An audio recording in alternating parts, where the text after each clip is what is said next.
আসসালামু আলাইকুম। আমাদের এই মিশ্র বাগানে 100+ চায়না 3 কমলা গাছ আছে, যেটাকে রামরঙ্গন বলা হচ্ছে। গত 8 মাস পরিচর্যা করতে গিয়ে যা দেখেছি ও শিখেছি আজ এই এক ভিডিওতে সংক্ষেপে শেয়ার করার চেষ্টা করছি ইনশাআল্লাহ। কমলা গাছের সব থেকে বড় শত্রু হলো লিফ মাইনার এবং অ্যাফিড বা চোষা পোকা। এর লক্ষণগুলো কি কি? পাতা কুকড়ে যাওয়া, পাতায় সাদা আঁকাবাঁকা দাগ, কচি পাতায় আঠালো ভাব।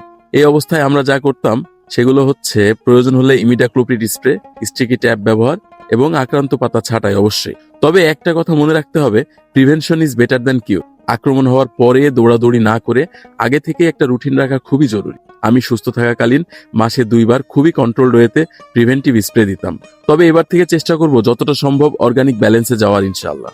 এবার আসি খাওয়ানোর ব্যাপারে। যদি মাটিতেই পুষ্টির ঘাটতি থাকে তাহলে শুধু স্প্রে দিয়ে কাঙ্ক্ষিত ফল আসলে পাওয়া যাবে না। এই পর্যায়ে আমার লক্ষ্য হলো গাছের ভেজিটেটিভ গ্রোথ ঠিক রাখা, কারণ আমার গাছের বয়স এখনো 1 বছরের কম। এক্ষেত্রে আমি দেখেছি ভার্মি কম্পোস্ট মূল কাজটা করে থাকে, সাথে ব্যালেন্সড এনপিকে দিলে আরো ভালো রেসপন্স পাওয়া যায়। এই তো, এগুলোই ছিল গত কয়েক মাসের আমার বাস্তব পর্যবেক্ষণ। কোথাও ভুল হয়ে থাকলে অবশ্যই আমাকে জানাবেন। ভালো থাকবেন সবাই। আল্লাহ হাফেজ।